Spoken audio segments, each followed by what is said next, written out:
پہلے کچھ بولتے تھے، اب ان الفاظ کے لیے کچھ الفاظ استعمال کیے جاتے ہیں، تو یہاں تک کہ اگر کوئی غلط لفظ بھی مشہور ہو جائے، غلط لفظ، تو اس کے بارے میں بھی ہے کہ غلط العام فصیح، غلط العام جو ہوتا ہے وہ فصیح ہوتا ہے، جب درست مان لیا جاتا ہے، لیکن اس میں یہ غلط العوام جو ہوتا ہے نا وہ فصیح نہیں ہوتا۔ عوام تو پھر بازاری الفاظ بھی بولتے ہیں، الٹے سیدھے الفاظ بولتے ہیں، عوام کا بولنا وہ دلیل نہیں ہے۔ غلط العام یعنی کہ جو خواص ہیں ان کا بولنا، اور یہ جو اردو کے الفاظ کا ترتب ہوتا ہے نا، ان میں زیادہ تر جو میرا اپنا تجربہ ہے وہ جو پڑھا ہے، اس سے یہی سامنے آیا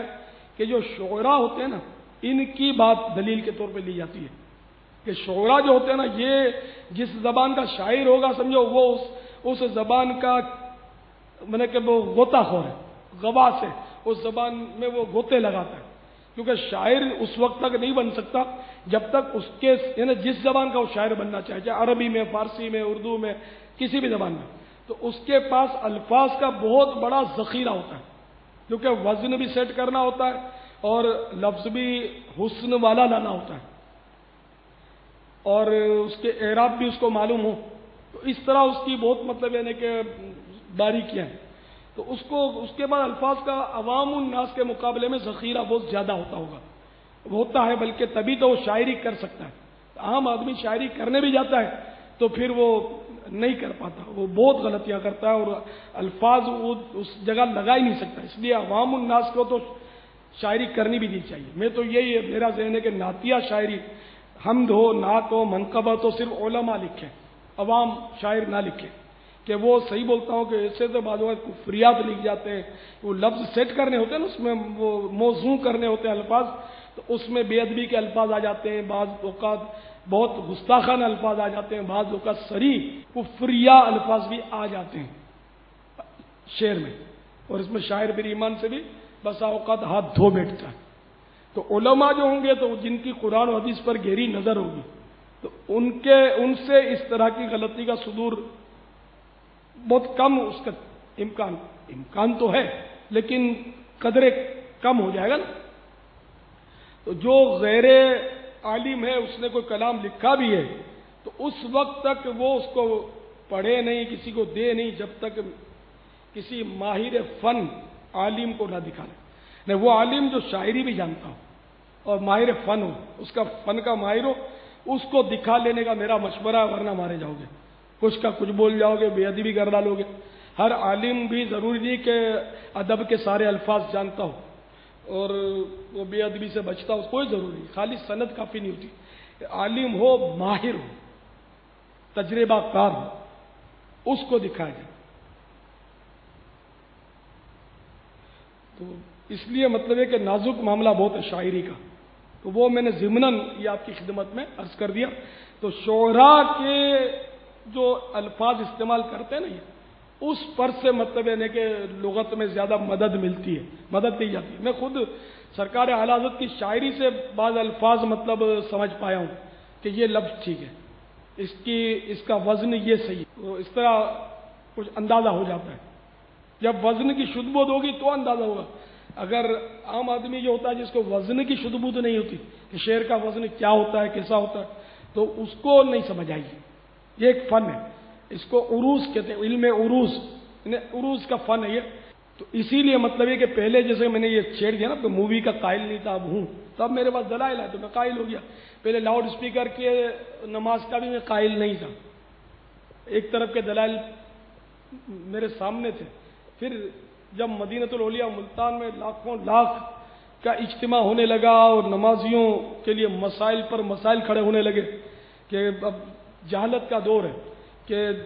اب رکوع میں چلے گئے، سجدے میں چلے گئے، آواز آتی نہیں ہے، مکبرین کی آواز پیچھے جاتی نہیں ہے، اور جناب وہ پھر جو ایسے ان پڑھ قسم کے لوگ ہوتے ہیں، مسئلے نہیں جانتے، وہ رکوع میں گیا امام، اور سجدے میں گیا امام، اس طرح کی بھی شکایتیں کبھی سنی ہیں۔ تو اس طرح کہنے والے کیا سن کر کوئی رکوع سجدہ کرے گا تو نماز ٹوٹ جائے گی اس کی، کہ وہ نماز میں ہے ہی نہیں۔ پھر یہ کہ مکبر جس کو کھڑا کرو تو وہ کبھی کہے گا اللہ اکبر، نماز ٹوٹ گئی، اللہ کہے گا تب بھی نماز ٹوٹ جائے گی،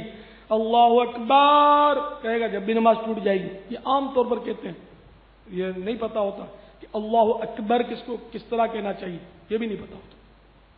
تو اس طرح نماز ٹوٹ جاتی تھی، تو بہت مسائل ہوتے تھے، گڑبڑیں ہوتی تھی، لوگ بہت بزن ہوتے تھے کہ لاکھوں آدمیوں کو جمع کیوں کرتے ہو، ان کی نمازیں تم لوگ خراب کرتے ہو بغیر۔ تو خیر میں نے پھر دوسری طرف کے دلائل دیکھے، فتاوے منگوائے، جو جمع تھے لوگوں کے پاس، پرانی کتابیں آئیں جن میں جواز اور عدم جواز دونوں کو مطلب میں نے وہ لیا، پھر مشورہ کیا دوستوں سے، اور پھر آخرکار میں نے ملتان میں لاؤڈ اسپیکر پر نماز کا ہم نے آغاز کیا، بڑا سکون ہو گیا اس میں۔ اب اس طرف بھی لاؤڈ اسپیکر پر نماز منع کرنے والوں کی بھی ایک تعداد ہے علماء کی،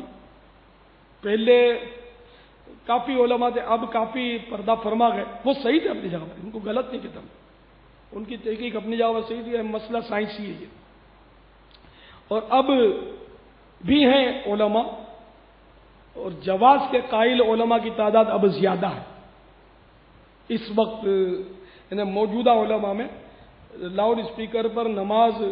کے قائلین جائز مجوزین کی تعداد اب زیادہ ہے، ہر مسجد میں تقریباً مائک پر ہی نماز ہو رہی ہے۔ تو یہ کہ حالات بھی بدلتے ہیں، تغیر زمان، اور پھر یہ کہ اسباب ستہ، تعامل لوگوں کا، حرج،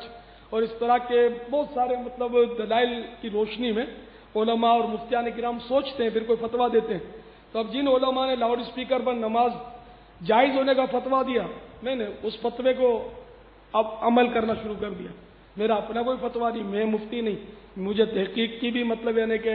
مجھ میں صلاحیت تھوڑی ہے، میں نے تو فتوے پڑھے، اپنی تحقیق کیا حق۔ اس طرح مووی میں بھی میری اپنی تحقیق کوئی نہیں، مجھے کیا تحقیق تھوڑی کرنا چاہیے، جو علماء نے تحقیق کی ہے اس کو دیکھا میں نے، ان سے پوچھا، ان سے سمجھا، تو جو سمجھ میں آیا یار اس میں اب یک طرفہ دین کو لوٹا جا رہا ہے، میڈیا کے ذریعے گھر گھر جا کر دہریت پھیلائی جا رہی ہے، اور بہت کچھ نقصان پہنچا جا رہا ہے اسلام کو۔ میں جو کہنا چاہتا ہوں شاید آپ سمجھتے ہوں گے کہ اسلام کی روح نکل رہی ہے، جس کے منہ میں جو آیا وہ بکتا چلا جا رہا ہے، اسلام کے نام سے اسلام کو ماڈرنائز کرنے کی کوشش کی جا رہی ہے۔ کوئی بولتا ہے کہ ٹائی سوٹ یہ سب ہونا چاہیے، بس یہی صحیح ہے، کوئی بولتا ہے تو داڑھی تو ہونی چاہیے، لیکن یہ لباس پہنو تو یوں بھی بولو تو داڑھی 40 قدم سے دور نظر آ جائے تو بس وہ صحیح ہے۔ تو کوئی کچھ بولتا ہے، کوئی کچھ بولتا ہے، کوئی کچھ بولتا ہے، کوئی یزید کے فضائل آ کر میڈیا انہیں اس میں بیان کر دیتا ہے کہ یزید امیر المومنین وہ صحیح آدمی تھا، فلاں تھا، یعنی کہ ایسی شکایتیں ہیں کہ میں آپ کو کیا کیا بتاؤں۔ بالکل یعنی کہ ہمارا دل لرزتا تھا کہ اسلام کا ہوگا کیا، اسلام کا کیا ہوگا، مسلک اہل سنت کا کیا ہوگا، گھر گھر گھر جا کر، کیونکہ وہ لوگ جو نہ ہمارے اجتماع میں آتے ہیں، نہ مسجدوں میں آتے ہیں، نہ درسوں میں آتے ہیں، نہ چوک درس میں آتے ہیں، نہ ہماری ملاقات ہوتی ہے، کچھ نہیں، ٹی وی ہر گھر میں کم و بیش گھس گیا، اور اس کے ذریعے بالکل لوٹ مار لوٹ مچی ہوئی ہے۔ فحاشی کتنی پھیلی ہے، فحاشی اتنی پھیلی ہوئی ہے، ان مطلب یعنی کہ میڈیا کے ذریعے اور ٹی وی کے ذریعے کہ خدا کی پناہ ایسے ڈرامے دیکھ دیکھ کر وہ عشقیہ اور فسقیہ ڈرامے، غزلیں، گانے اور کیا کیا، اسلام کا نام لینے والا بھی صحیح بولتا ہوں کہ وہ بولتے ہیں کہ مطلب مصلحت کی لگام ہے۔ میں کچھ آپ کو عرض نہیں کر سکتا، اور کچھ 2-4 اشارے کر دیے میں نے، میرا دل جل گیا اور بھاپ بن کے فضا میں اڑ گیا، اور بالکل یعنی کہ پھر جا کر کے ہم نے سر جوڑا کہ یار اب کچھ بھی ہو جائے اپنے کرتے ہیں، ہمت کرتے ہیں علماء کی رہنمائی کے ساتھ، کہ ایسا نہیں کہ ہماری آخرت داؤ پہ لگے اور ہم کریں کچھ، اپنی آخرت کو بچاتے ہوئے، کیونکہ مقصود اللہ کو راضی کرنا ہے، اور یہ ہمارا مطلب اعتقاد ہے، ہمارا مطلب یہ ذہن بنا ہوا ہے کہ ہم یہ جو مدنی چینل کے ذریعے کر رہے ہیں اس میں ہم کو ثواب مل رہا ہے، نعوذ باللہ ناجائز حرام سمجھ کر نہیں کر رہے ہیں، تو جائز سمجھ کر رہے ہیں، اور ہم اکیلے نہیں ہیں، ہمارے ساتھ ہزاروں علماء ہیں جو اس کو نہ صرف جائز کہتے ہیں بلکہ ہمیں دعائیں دیتے ہیں، بہت دعائیں دیتے ہیں کہ تم نے یہ ناک رکھ لی، الحمدللہ کہ ایک صحیح اسلامی چینل کھول دیا، کہ اس وقت شاید روئے زمین پر 100% اسلامی چینل، واحد چینل مدنی چینل ہے، جس میں نہ موسیقی ہے، نہ عورت ہے، نہ کوئی فوش قسم کی تصویر، نہ اشتہارات، ایڈورٹائزمنٹ، جو فوش قسم کی ایڈورٹائزمنٹ ہوتی ہے وہ بھی نہیں، بلکہ ایڈورٹائزمنٹس نہیں ہے، اشتہارات ہم دے ہی نہیں رہے، ہم تو آپ لوگوں سے چندہ لے کر اس کو چلا رہے ہیں، اس کا کروڑ ہا کروڑ روپیہ خرچہ ہے۔